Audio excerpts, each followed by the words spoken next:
버스에 대해서 여러 가지 얘기를 하고 있는데 지금까지 한 이 얘기들을 좀 정리를 해볼까 합니다. 제가 버스를 시작한 건 개인적인 이유가 있었고 그거를 이야기하려는 건 아니고요. 제가 코로나 전에 2018년도 회사에 입사를 했습니다. 물론 그 8개월 전에 마을버스를 시작했고요. 근데 실적으로는 버스를 시작한 게 7년이죠.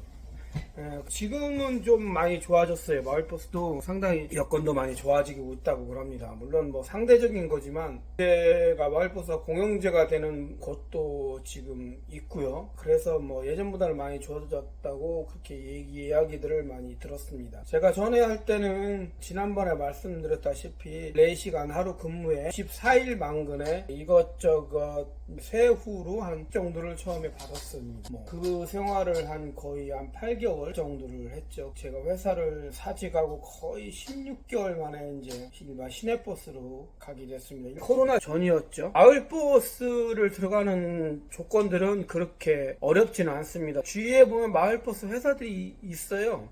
요새는 뭐 인터넷에다 쳐보면 다 나오는 회사들이 있는데 그 주변에 있는 회사들을 보고 전화해보면 다 들어갈 수 있습니다. 기사들 자체가 부족하기 때문에 다들 환영해 줄 겁니다. 급여는 아까 얘기한 것처럼 많이 좋아졌다고 하지만 사실 마을버스가 그렇게 급여가 높지가 않아요. 제가 알기로는 연봉 1,000이 안 되는 걸로 알고 있습니다. 지금 좀 준다고 하지만 기본적으로는 마을버스입니다. 따보기 버스나 뭐 톡버스 있죠. 여기 양주에 보면 똑버스들이 있는데 그런 버스들이 한 1,600 정도로 얘기하더라고요. 생각보다 좀 열악합니다. 뭐 세후로 하면 그렇게 생각보다 많이 받진 않고요. 제가 지난번에도 말씀드렸다시피 어떤 직업을 하든 항상 적응하는 기간이 경력을 쌓는 기간이 필요하고 마을버스도 똑같습니다. 시내버스로 가야지 버스가 시작이 되는 건데 그 시작되기 전 단계가 마을버스라고 보시면 돼요. 물론 화물 같은 영업용 화물, 그러니까 노란 번호판을 달고 자기 이름으로 그런 영업용 화물이나 관광버스 같은 경우들은 그렇게 마을버스 안 거치고 요새 바로 들어옵니다. 물론 버스 자격증은 따야 되고요. 그럴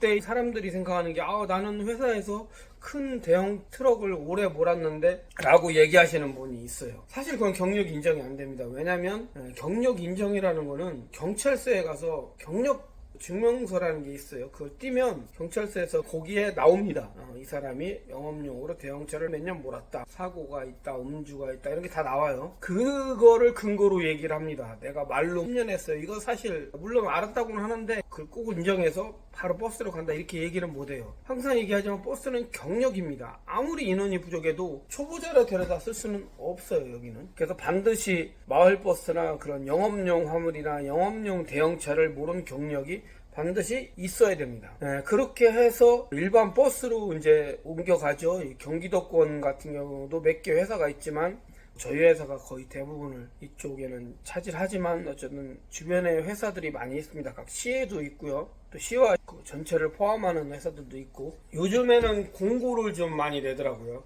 이런 일반적인 공공기관이나 이런 쪽에 보면 그런 채용 공고가 많이 뜨기도 하고 그다음에 요즘에는 버스 회사들 전화번호가 붙어 있습니다. 사원 모집 그래서 보고 전화를 하셔도 되고 물론 예전처럼 인맥을 통해서 하는 경우는 좋지만 잘 모르는 사람들이 있잖아요.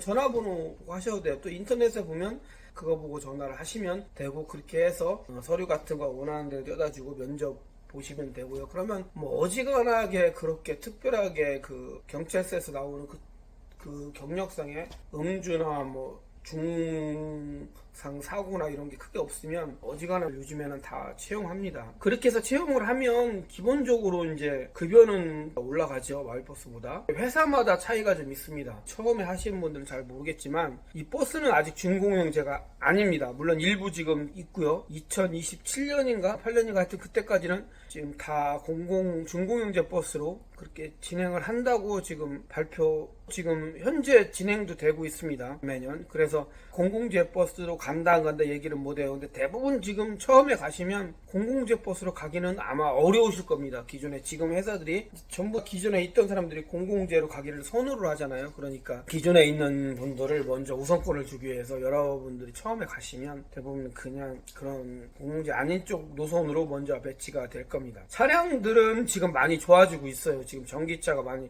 보급이 되고 있고, 전기차는 다 오토죠. 기존의 이 가스차나 가스의 기름 이런 것도 요즘에는 이제 다 바뀌고 있고, 아마 몇 년 안에 거의 모든 버스는 다 전기 버스로 바뀔 겁니다. 지금 광역도 지금 그 수소 전기로 바뀐다고 지금 추진하고 있죠. 전국에서는. 대광 이쪽에서는 추진을 하고 있고 지금 시행도 되고 있습니다. 그래서 제가 볼 때는 뭐 딱히 몇 년이라고 얘기는 모르지만 3년에서 5년 안에 거의 대중교통은 전기나 수소 전기로 다 바뀐다고 보시면 될 겁니다. 운전하기는 뭐 상대적인 거지만 많이 편해진다고 얘기를 많이 합니다. 급여 부분은 이 공공재와 아닌 부분 차이가 좀 꽤 납니다. 딱히 뭐 얼마라고 얘기는 못하지만 저도 비교를 해본 적은 없지만 한 800만에서 1000만원 정도도 차이 난다고 그러는데 한 800 정도 나는 것 같아요. 저는 잘 모르겠습니다. 그거는 차이가 납니다. 물론 버스에서도 공공재 아닌 거와 공공재가 차이가 한 5, 600 이상 나고, 또 일반적인 버스에서 광역도 한 그 정도 차이가 납니다. 물론 서울버스는 저희보다 더 많고요.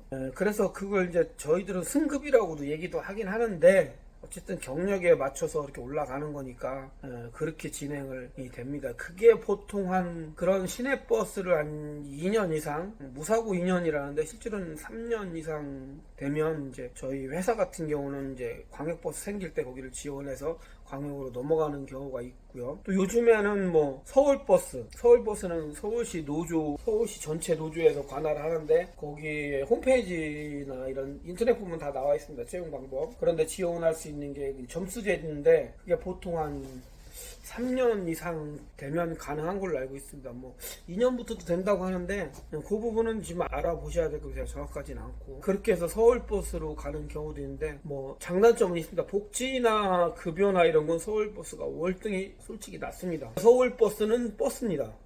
운전하는 방식 틀립니다. 그냥 일반 경기도에서 하는 시내버스 똑같은 걸 서울에 가서 하신다고 봐야 돼요. 물론 대우 급여는 훨씬, 서울버스도 어려운 데는, 힘든 데는 굉장히 힘듭니다. 노선을 보통 7개를 타는 노선도 있고요. 저희 그룹 같은 경우는 1노선 1원칙이기 때문에 그런 게는 다른 회사에 비해서 훨씬 나은데, 일반 버스에서는 그렇지가 않습니다. 그리고 이제 광역으로 오는 경우도 있고, 광역은 이제 뭐 알다시피 경기도민을 서울시로 출퇴근시키는 그런 출퇴근용 버스라고 보시는 게 맞습니다. 그래서 아침에 출퇴근할 때는 사람이 많고요. 물론 서울의 길도 많이 밀리고, 뭐 낮에는 좀 한가하고 저녁에 퇴근할 때는 반대로 또 그렇고, 그런 식으로 보시면 됩니다. 물론 그 다음에 고속버스 가는 경우도 있습니다. 그건 뭐 대략 한 3년에서 5년 정도 되면 간다고 그러는데, 요즘에는 어떻게 되는지 저도 뭐 그쪽은 잘 모르겠습니다. 하여튼 여러 인터넷이나 보는 경우에는 그렇게 많이 가고요. 뭐 궁금하시면 유튜브 찾아보시면 됩니다. 그래서 급여는 아마 거의 회사마다 차이는 있지만 근무 형태만 약간 다르지 급여는 거의 비슷하다고 보면 됩니다. 그래도 버스에서는 제일 높은 게 공항버스죠. 근무도 저희보다 훨씬 작고요. 물론 하루에 일하는 근무 시간은 약간 차이가 있지만 뭐 10시간, 12시간 뭐 이 정도 제가 알기로는 기준으로 12일인가 14일인가 그렇게 일하는 걸로 알고 있어요. 많이 쉬고 대우도 좋고, 그 대신 좀 단점이 있는데, 뭐 다들 아시겠지만 공항버스는 내려서 짐을 항상 빼줘야 되고, 하지만 이게 보통 일이 아닙니다. 특히 나이 드신 사람들은 진짜 힘들어합니다. 그래서 이 공항버스는 40대에 뽑습니다. 그때 분들은 원서를 접수받지를 않아요. 물론 그 외에 여러 가지 다른 조건도 굉장히 많이 보고, 면접도 거의 5차, 6차까지 본다고 하는데 집에까지 와서 예전에는 봤습니다. 지금은 어떻게 되는지 모르겠지만, 근데 하여튼 공항버스가 현재로서는 급여도 제일 높고 근무도 제일 괜찮고 좋습니다. 근데 항상 얘기하는 거지만 자기 상황이나 그런 거에 맞춰서 가는 거지, 그냥 좋다고 무조건 가는 거는 저는 비춥니다. 저도 서울버스를 못 간 이유도 여러 가지 원인이 사실 있지만 거리상 제약도 좀 있어요. 물론 이제 같은 회사에 있었지만 제 캐리어 경력이나 이런 여러 가지 조건이 안 맞아서 못 갔기도 했지만, 또 저희 회사 말고 다른 회사도 거리가 너무 있다 보니까 그런 것도 제일 컸어요. 여러 가지 원인은 있지만 하여튼 그렇게 해서 저는 그냥 현재 광역버스에서 일을 하고 있습니다. 주위에 버스를 하고 싶으신 분들은 제가 지금 얘기하는 전편부터 계속 얘기하는 내용들을 잘 들어보시고 자기가 결정을 하셔야 됩니다. 개인적인 얘기를 하시는데 자기는 저거 남 얘기지, 뭐 이렇게 하는 경우가 굉장히 많은데, 자기가 그 상황이 되면 어떻게 할 것인가를 자기들이 판단해서 자기들이 결정을 해야 됩니다. 뭐 다들 아시겠지만 세상에 쉬운 일은 하나도 없습니다. 남북에 쉬운 일이지 자기가 하면 다 어렵습니다. 그래서 그런 절차나 이런 것들도 인터넷에서 찾아보시고 남이 해줄 리도 없고 자기가 경험을 해보고 싶으면 경험하셔도 되고요. 어쨌든 잘 판단하셔서 하시길 바랍니다. 시내버스의 지금까지 한 총체적인 얘기들은 처음 시작을 해서 쭉 진행되는 얘기들은 대략적으로 이렇게 말씀을 드렸습니다. 자세한 것들은 여러분이 요새는 유튜브라는 채널이 있기 때문에 훨씬 더 정확하고 자세하게 얘기하는 분들도 많고요. 가장 중요한 건 전화해서 물어보시면 됩니다. 좋게 얘기하는 분들도 많지만 안 좋게 얘기하는 분들도 많아요.